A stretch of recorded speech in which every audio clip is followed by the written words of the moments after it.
Ndiaye seen revue de presse. El Hadji Ahmed Aïdara. bismillah politique ay wari neen la daganoon daaw aram na ren le soleil yéene kaay ne tere bi nga xam ne nag maanaam financement parti politique yi dañ leen koy tere day waaw tor mënu sujek jon nee na gis nga texte bi la xam nga lan la ñuy bañ ay bunkal yoo xam ni kon dañoo nekk ca bitim réew googu puissance étrangère yi la di dugal seen xaalis nag kon ci biir réew mi di yéene kaay gi ne Antoine Félix Diome day waaw daal dinay fàttali rek la loi numéro 89 36 du 12 octobre 1989 te gis nga parti politique yooyu waaw nee nañu mënuñoo jëlee fenn xaalis fudul ay cotisation ak ay ndimbal ak ay ndonn yoo xam ne nag day jugee te ña bokk ca ñoom ak ñi nga xam ne nag ay soppe lañu ak ay xarit ay sympathisant ñi ne kon fii ci biir réew mi lée wala boo xaalis boo xam ne ñoom dañoo organiser ay manifestation la cay ruuse dugg kon seen biir kees tribune yéene kaa ne jàppale ne nag Félix Antoine Diome mi la Ousmane Sonko la njëkk a siiñ fan mooy sii bu la mu njëkk de lii quotidien ne Antoine Diome moomee daanu na de daa daanu ba wëndeelu laa la wax parce que maître Assane Dioma Ndiaye waaw nee na waa Pastef ci yoon lañu ne Ndiaga Sylla waaw nee na kumba am ndeye kumba amul ndeye ca am réew mi quotidien ne Antoine Diome day ma ngay menacé le quotidien yi rek ne waxu xaalis la de dialogue de sous la de te ministre de l'intérieur boobee ma ngay xupp waa Pastef day ne boo sàgganee dana tas parti Ousmane Sonko boobee yaa jum wala maa jum ma ne looloo am Birame Souleye Diop waaw nee na bu dee am na benn parti bu ñu war a tas ci Sénégal gi lée APR la waaw l'Observateur ne boo sàgganee ci diggante waa kër Ousmane Sonko ak ministre de l'intérieur gars yi ci rayante la ñu jëm laa la wax maar di tali la ilaha illallah termine yéene kaa ne waaye Macky Sall vaaram baa ngi nii vaar Macky Sall ci boppam bi mu nekkee ci opposition bi tey moo doon wax ne ay militant waaw ñooy indi seenu ndimbal te ndimbal laa ngay jóge fu ne Macky Sall ne bi may ñëw fii am na ku ma jox junni litre essence ñii ngi joxe ñaari millions ñii ngi joxe kon ñetti millions parce que ñëpp xam nañu opposition moom dafa miti opposition dafa miti lii la Macky Sall doon wax Thierno Bocoum tey waaw nee na waa Pastef ci boppam respecté nañu loi bi dëgg la Thierno Bocoum ne mais gars yi ñan lañu woo ñi bokk ca ñoom seeni soppe seeni xarit laaste Macky Sall kay freiné Ousmane Sonko lay def da koo bëgg a freiné box boobu li ne Ousmane Sonko ko ci ay wax rek waaw mu daal di dajale téeméer ak ñaar fukk ak juróom ci ay millions yu tëga sëf allahu akbar 125 millions 800 la ilaha illallah Birame Souleye Diop bu Pastef waaw nee na sénégalais yi nga xam ne ñoo nekk bitim réew googee waaw li ñuy def ci biir réew mi la bailleur de fonds yi defuñu ko boobay men ñaar dama ne sénégalais yi nekk bitim réew googee ñooy sauver réew mi laa la wax ñetti ñi ngi financé école yi leen di tabax ay école waa kon ministre de l'intérieur tey boo nekkee ca bitim réew boo ko affaire bu la neexee nga dugal sa xaalis boo bokkee Pastef mu ne la doo dugal sa xaalis lii luy ndeyam xam enquête yéene kaay ne moo tax it ñoom nguur gi day dégg nañ luy tax te du fay laa la wax les écoles yéene kaay ne Antoine Diome day waaw ma ngay menacé ne kon dana tas Pastef gi lée mënu ko Guy Marius Sagna waaw nee na ko yow président Macky Sall yow laay waxal monsieur le président gis nga président Abdoulaye Wade bu la yónnee woon waa inspection générale d'état chef de quartier délégué de quartier sax doo ko doon Sénégal nag laa la wax Dakar Times waaye loi bii ñu naan nañ leen ko appliquer la loi 89 36 bii ñuy wax ay mbirum financement parti politique waaye xanaa xamoo ne loi boobee ca boppam mooy wax ci parti politique yi ak média détail ay RTS ak Soleil ay rajo Sénégal ak ñoomin seen waaw mais loolee nañ ca wax tribune yéene kaa ne maître El Hadji Diouf day wax na lu rëy maître El Hadji Diouf wax na lu rëy laa la wax parce que maître El Hadji Diouf day waaw nee na Macky Sall ci boppam moo ñu xamal carrément nañu fii ba 2024 bëggu la organiser ay élection ci mim réew maître El Hadji Diouf ne réunion Benno Bokk Yaakaar lañu Macky Sall woo ba ñëw mu ne ma awuma yéene organiser ay élection locale ak élection député way samba les si ko yéene kay ne troisième candidature am bi day waaw mouvement M24 gaa yaa ngi koy togg de ngir Macky Sall mi lée du fi am troisième mandat de te ña nga xam ne ñoo nekkoon ca M23 day ñooy liggéey ca loolee sur sa année waaye da ngee jee ku mu am ku baax jug nga taxaw ne ville de Rufisque boobee duñu ko supprimer laa la wax looloy dëgg de muy député Seydou Diouf Yatma Fall Mamadou Diop Thioune bu Haut Conseil Salam Gueye bu conseil économique association yee neete diwaanu Tëngéej googay yëpp dama ne la amal nañ réunion démb laa la wax ñoom kay nee nañu pare nañu de ngir commune est ak nord ak ouest yëpp ñu daal di koy tas waaye ville de Rufisque bi nga xam ne ab patrimoine mondial u UNESCO la duñu nangu ko suul tey te ko suul ëllëg laa la wax très bien ça tribune yéene kaa ne waaye xaalis bi ARTP naan télévision yi dañ koo war a fay waaw mais Sen TV bu dee benn milliard dëgg si lëf la war a fay waaye RTS TFM 2S ak yeneen télé ñaata la ñu war a fay looloo jaralaay te gis nga Bokar lii DG ARTP li mu war a leeral ci boppam kon dafa bëri yow Zik FM fay nañu te waa D-Média day jotuñu leetar jotuñu mail jotuñu dara lu dul xëy rek ñu ne leen mise en demeure leen fayulee 1 milliard nangam fii ak bisal danañ leen tëj waaye xanaa lii mooy ci talaate wàllum intimidation akumba am ndey kumba amul ndey kay exclusive yéene kaa ne mais xoole leen ma Macky Sall ak journaliste yi keroog ca pale ba dama ne la comme bin bëre dëgg na laa la wax parce que yow ab journaliste su mën a jàkkaarloo ak suñu njiit yi lée te mënu leen a yeggee njàmbatu askan wi waaye bu yeboo nga changé métier waay parce que nag la xawe RTS 1 TFM Sen TV 2S mais loolee kenn xamul lan la laa la wax ab président de la république bu woo sa benn groupe de presse nga ne da ngaa yónni ay journalistes yu indépendant moom seen bopp ñu daal di leen fay xaalis jënd temps d'antenne mais loolu Sénégal dong la am laa la wax mais loolu yemul sax ci dictature te loolee kenn mënu koo tuddee wàllum interview kay mukk kaay leen ma fay leen ngeen laaj ma ay question way Samba ca jamono jooju université en tout cas coow yi bari na évidence seene kaay ne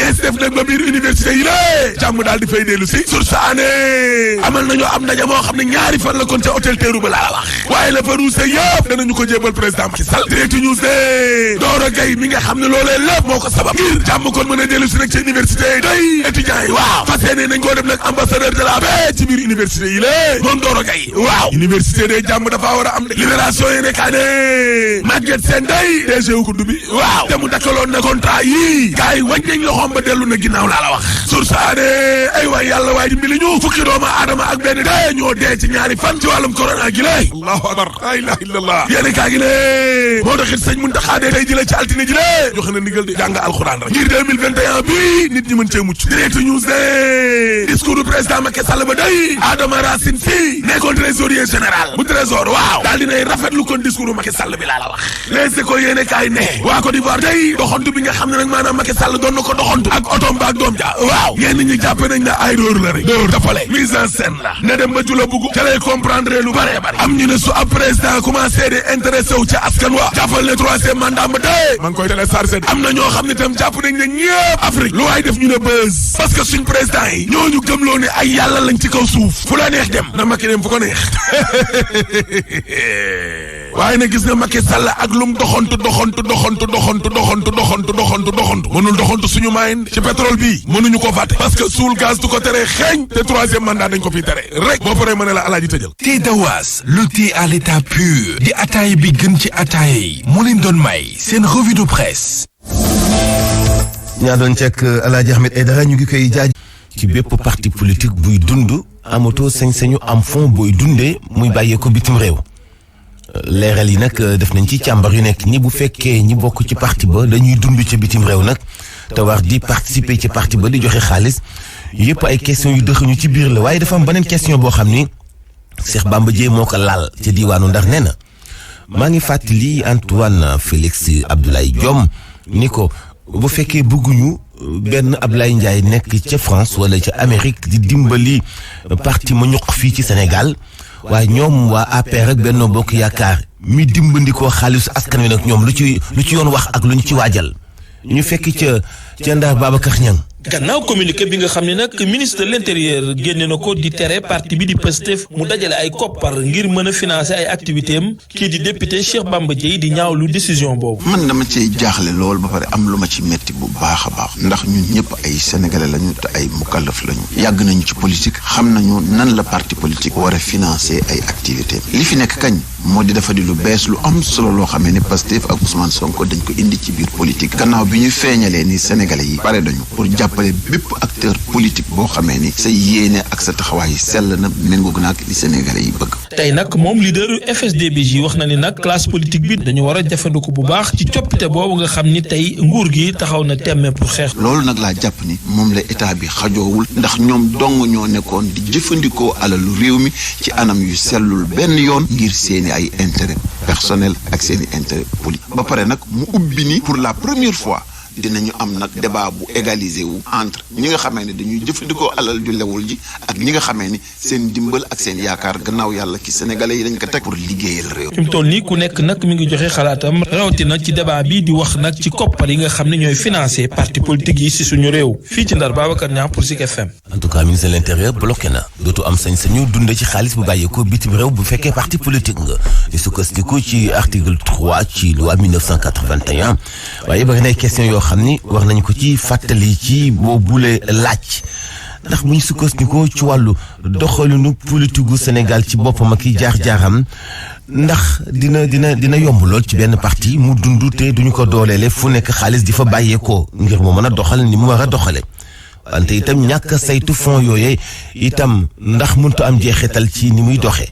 ay question la yu tontu laa ngi dëxuñu ci commentaire yu nu sabalde parti Pastef bu Ousmane Sonko mu ngi waajal bu baax élection présidentielle bu atum 2024 naam sax jongante boobu des na ñetti at waaye Ousmane Sonko ak it ñu muy àndal bëgguñu dara bett leen xam nañu ni tamit ngir gagner élection présidentielle faw nga am koppar gu sakkan looloo tax ñu tàmbali ab opération de collecte ngir wut xaalis wante Ousmane Sonko ak gaañam yi dañoo tàmbali rek ministre bu yor kaaraange réew mi fàttali leen ni levée de fonds international article 3 bu loi numéro 81/17 bu 6 mai 1981 soxol parti politique yi def ka tere wante fàttali gi ni mel dafay sulliwaat problématique bu ñu yàgg posé soxol financement parti politique yi fii ci Sénégal kan muy financer parti politique yi fan la parti politique yi di amee koppar bu leen di dundal mu di laaj yoo xam ne amuñu tontu ba léegi monte de ak ni situation géopolitique bi mel ci àdduna bi dafa jaadu ñu ŋànk parti politique yi xamal askan wi ana fan la ñuy jëlee koppar buy tax ñuy fonctionner loolu nag du Pastef rek APR bokk na ci ak it parti politique yu muy àndal ak mbooleem parti politique bu nekk ci kujje gi war nañu gindi askan wi ci wàllu woowee ndax dafay poser problème de sécurité nationale.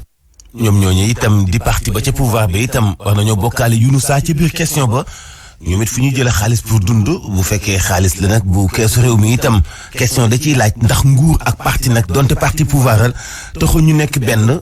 ndax parti ak patrie ku leen di jaawale itam da ngay daal di gàllu góose waa Pastef googee itam nañu fàttale ni ci wàllu wutum fond googee lu bëri ñu ngi koy tañee ci biir réew mi ndax ren li ñu bay ci ay tool au niveau national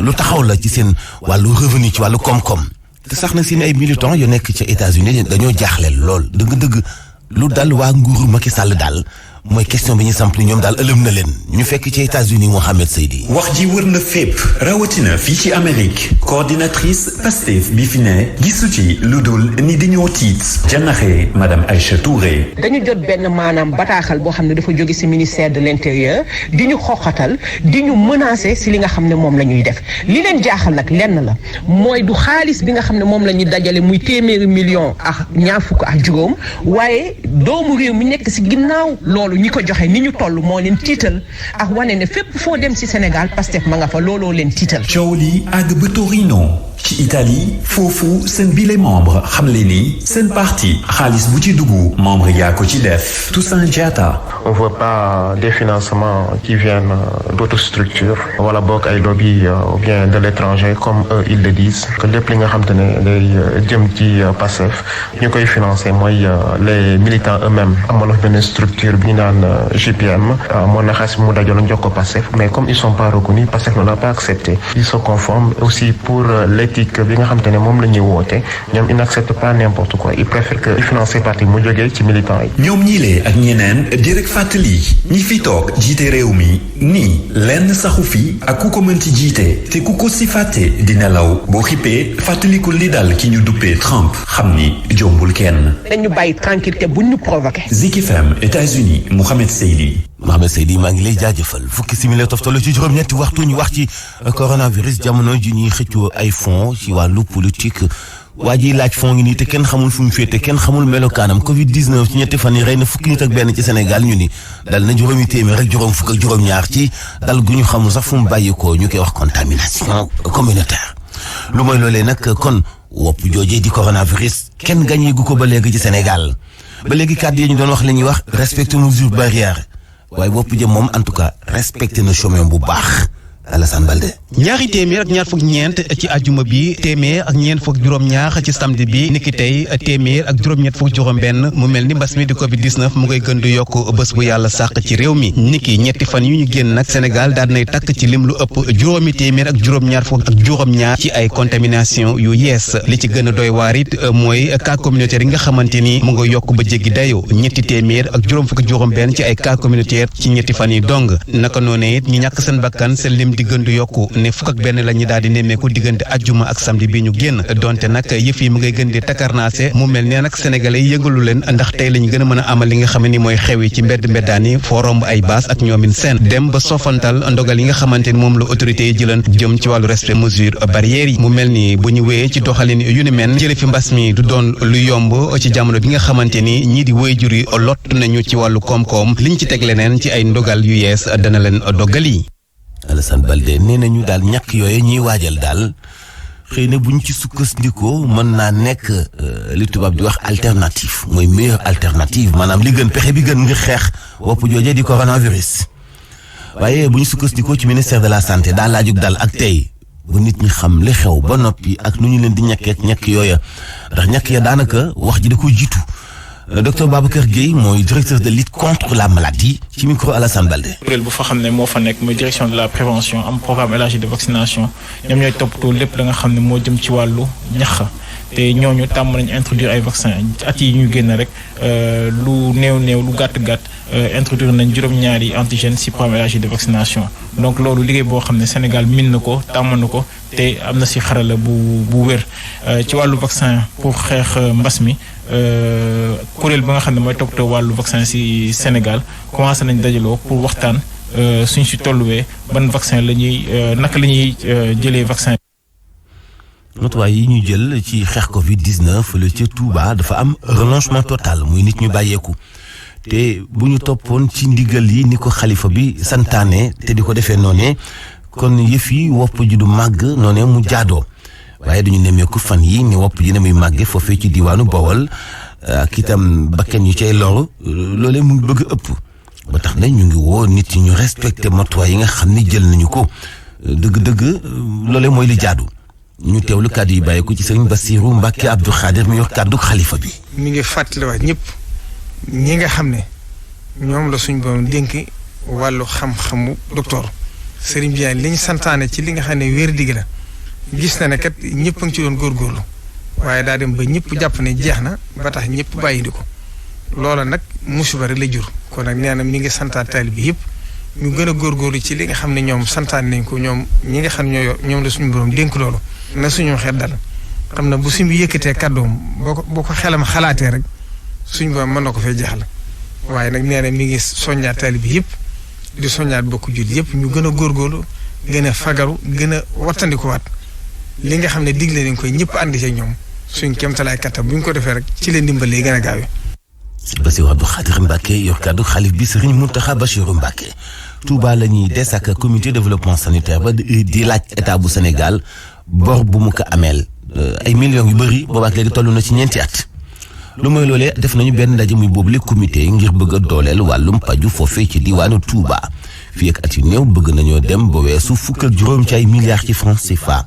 Abdoulaye Diagne. ci fukki milliards ak juróom yi nguur gi teg ngir mën a faxas ba mu set bor bi ñu ameel waa kër docteur yi ci wàllu couverture maladie universelle district sanitaire bu Touba war cee jot fukki millions ak juróom-ñett Baye Mbaye Sall moo jiite association des CDS bu Touba. ñu génne 15 milliards joxuñu ci Touba lu may 18 millions. duñ ko nangu tey duñ ko nangu suba. jamono yooyu le ñuy laaj ñu jox leen seen xaalis ba mu mat sëkk dara bañ cee menk. nan jox suñu xaalis ñu yóbbu di médicament ba fa mu nekkoon poste ba am ay médicament ñu mën a faje la nga xam ne recette bi ñu jox ko ñi nga xam ne ñoo fay liggéey ba la gisee ñu am cawate liggéey. ne am na luy ñuul ci soow mi. poste santé bu ne ñaar fukki nit lañ fay liggéey te ñaari nit la ci état di fay parce que nit bu lay faj xelam néew fa dépasse amul dépasse fayut courant bu la wóoree na pañ ma dana gën la góose ba liggéey ni nga xam ne loolu bu dalee état moo ko teg. CDS yi aju ci district sanitaire bu Touba ne kilifa yi war nañoo jóg ko wax ci lu ni mel ne mën naa indi ay rëq-rëq saa su ne ci wàllum paj mi Abdoulaye Diagne Touba Zik FM. Voici Trafic News. foo féete. Baale aja. Voilà, merci beaucoup. Là, c'est d'adna progresser en passant au niveau de l'échangeur de la foire. Ci bàyyi neen ko dee lanteer pour ñi nga xam ne ñoo bay ko di côté yëngu leen wala sax ngeen bay ko di côté de Padoua bëgg yëg point ko yéex na vers la passe bu foire wante nag bu ñu dépassé passerelle bu foire par souci mën ngeen wéy seen circulation ñoo bëgg a tàll rek sur la VDN wutali ci Mathias Saint-Lazare c'est complètement dégagé dans les deux sens bu bu dee nag rond-point Cyprès c'est même situation fii moom quelques lanternes moo leen fay xaar pour ñi nga xam ne ñoo bëgg a war rond-point yu wante nag bu ngeen bàyyi ko sur les deux voies sur les allées du camp pénal foofu amul jafe-jafe ça circule tranquille dans les deux sens hélas. wàllu transport xam ngeen ni fan yi metti na lool ci Sénégal moolkat maçon ouvrier quincaillerie camion kenn doxleetul woon lépp ni woon tekk xaw ma nguur yéeg na comme déet waaye askan wi souffrir nañu souffrance bu méttee métti ñoom sax it nag yëg nañu ko ndax gaawal nañu lool baral jéego yi ci waxtaan ak ñi yor wàllu transport bi dëppoo nañu ci kàddu tey waa dawalkatu camion yi daañu dakkal seen grève bi ñu nekkoon ndax demoon na ba mujj nag métti ci Sénégal ana la mooy tomb yi ñu juboo ba tax ñu bàyyi grève bi nañ ci déglu njiital syndicat bu góor a xuma ci biir waxtaan ak lu ko doon wax ñu ne infraction yooyu lu mu bari bi ci ëpp doole muy 6 000 francs benn dong ngay fay te benn infraction boo xam ne bi nit ki fay na ko ñu dawal ko russe dafay valable 24 heures ñu wax ne aussi contrôle routier yi dafa bari lool te ñun bëgg nañu ku ñu defal 3 postes de contrôle foofu tamit gouvernement fekk si nañu ne contrôle yi diggante corridor maanaam les corridors yëpp 3 postes de contrôle moo fi am. en tout cas benn point bi des rek mooy lu jëm ci wàllu forfaitaire pesage bu 2000 francs bi daañu ko waxtaanee ci fii ak juróomi fan ci weeru janvier bii ñu nekk xam naa yàggatul tey ak suba ngir mën a sottal ci benn point bi des waaye yi ñu doon sàkku yépp saafara am na ci ñoom transporteurs yi waaw. ci diwaanu Mbuur ndox mu doy moom kenn mënu ko am ci Ngexoox maire ba ci boppam Pape Diouf moo dakkal liggéey waa Eaux et Forêts fa nekkoon ni leen dañ koy jox waa Sen'Eau jëluñu ndox ma itam ñi ci doon liggéey daanaka ñu def leen ay chômeur ndox ma ci boppam mel ni aw mool wu dagg kenn fayul facture kenn amatul contrôle kenn deful dara loolee nag dem ba mujj askan bis bu fa paanu ndox dikkee àdduna su tukki lay doon amatul benn gestion kenn du responsable bi nag ku dul maire bi jël dogal ba di Papa Diouf nga xam ni sabab na askanu Ngexoox dañoo mar lool saa si tembe Aliou Badara Sonko. ay weer a ngi nii askanu Ngexoox di dund jafe-jafe ndox mu tar liggéeykat yi nga xamante ne ñoo nekk Azufor jàpp ni situation bi nag ñaari nit a ko waral bokk na ci sous-préfet bi ak maire bu commune bu Ngexoox Mamadou Diop moo yor seen kaddu. du sous-préfet du maire kenn nangu cee àddu man mi di wax ak yéen dem naa ba seeti sous-préfet ci loolu mais ñu ngi déplacé débat bi ci leen ay bàyyi leen xeex ay dem fii seen kenn xeexul parce que affaire bi c'est une question vitale ndax dund nit ñi ci lañ nekk ndox mooy dund ñu constaté nag ne wax fa dëgg yàlla situation waa Ngexoox bi mën nañ fi dindi parce que ñun ñett nit rek ñoo ñu tënk ba tax mënuñu avancer muy sous-préfet le maire ak la présidente de l'Azufor ñoom rek ñoo ñu tënk. yii li liggéeykat dàquñu sax porter plainte ki nga xamante ne mooy madame Fama Sarr mi nga xamante ne moo nekkoon présidente Azufor bu Ngexoox ngir yorin bu bon bi nga xamante ne moom la yoroon Azufor. on va porter plainte devant les juridictions compétentes de ce pays-là lu ñu am nag jël. y a pas de souci qu'on gagne pas c'est pas ça le problème mais que le droit soit saisi dinañ saisir droit def li mu war a def après li des yaa ñoo xam. gannaaw yile tuuma jéem nañ jokkoo ak ñi nga xamante ne ñoom lañ joxoñ baaraam tuuma waaye mujjewul antu Mbour Alioune Badara Sonko Zik FM. Aliou Badara Sonko maa ngi lay jaajëfal ñu tënk rek ci commune bu Niamone ñi nga xamante ni ñooy béykat ya fi nekk seen affaire bu baax na tubarkàlla bu ñu sukkandikoo ci misaalu cas Jean-Christophe Koulibaly mi nga xam ni employé la nekk ci Sobowa daal di retraité waaye daal ba mu demee ci village am di def bayum ceeb tubarkàlla gis na ni yëf yaa ngi ci suuf si yëf yaa ngi ci àll bi ku topp Mbumbaay ak rapitu Ndakaaru yeeg dandul moto yi tubaakal nga foog ni fi la ambiance bi ne doo fi bu mu gàcc yombul ndax loo fi fortaatu mu desaat fi kooki ak nataalam ak na mu amee solo ci biir dundinu askan wi ci xibaar yi dinañ ci dellu si ci xibaaru bëccëg yi ak Abdourahmane Diallo waxtu waa ñu dab.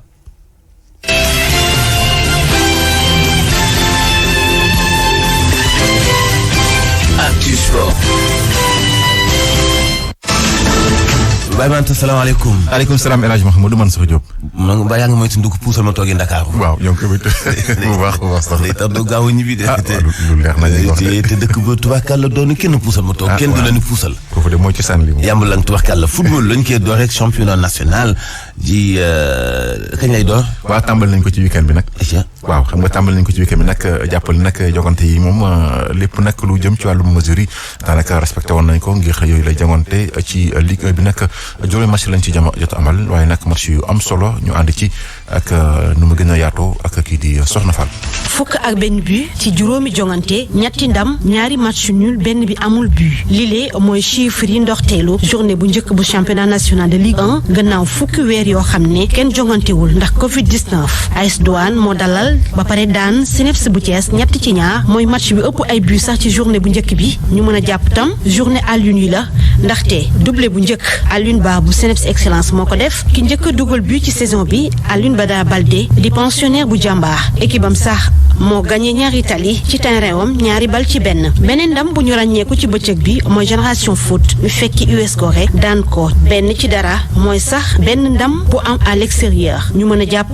match nul ci Pikine mi dem ca Louga ci kanamu Njàmbur ñu def 1-1 Stade de Mbour moom itam match nul la def waaye amul but ci kanamu Dakar Sacré-Cœur xaar bu yàgg bi teewul attaquant yi xaw a wane seen bopp Jaraaf de Dakar ak Teungueth FC jongante wuñu ndaxte dañuy dem ci compétition africaine yi.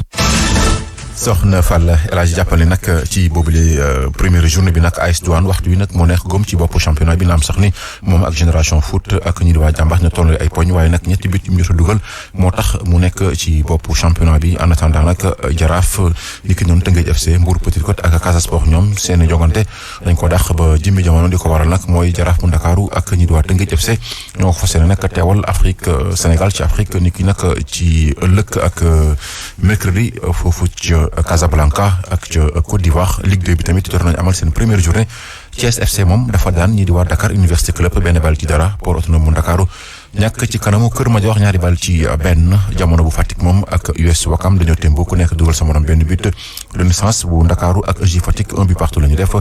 Guédiawaye FC moom dafa daanu ci kanamu Amitié FC 2-1 kon nag ni ki tey la ñuy ndax képp lu jëm ci bëccëg gu njëkk ci Ligue 2 bi ci diggante nag Demba Diop FC ak Linguère bu Saint-Louis boobu la jogante nag bu 16h30 jotee la doon foofu ci stade Fodé Wade nekk ca Saly. alors ñu wax ci directeur exécutif bu Ligue Pro moom am na mbégte ci première journée bi. waaw Amsatou Fall gannaaw nag mesures yu ñu jël yëpp ngir nag mën a respecter lépp lu jëm ci wàllum protocole sanitaire bi moo gis na ne nag benn jogante rek moom moo ci amoon ay nag yenn mesures yoo xam ne jotoon na ci nag indi ay jiixi jaax waaye nag li ni mel yàqul dara ci bëccëgu njëkk gi muy ci Ligue 2 bi ak ci Ligue 1 bi Amsatou Fall ci leeral ak Soxna Fall. vraiment journée bi daal journée bu mucc ayib ci wàllu organisation match bi parce que match yi boo xoolee am na 7 match yoo xam ni LD joué na ko N1 5 match la parce que am na ñaari match yoo xam ni nos représentants africains ñoom jotuñu ko joué te ay match de retard la sur les 12 matchs vraiment mën nañu wax ni alhamdulilah rabbil alamin match yu waa Fatick ak ISO la ñu mën wax ne peut-être huit club bi respecté nañ ko mais li ñu bëggee woon ñun am na tuuti débordement léegi ñun amuñu droit décevoir amuñu droit propagation virus bi ñu jóge ci sport donc loolu ñu sensibiliser am nañ si vraiment satisfaction majeure.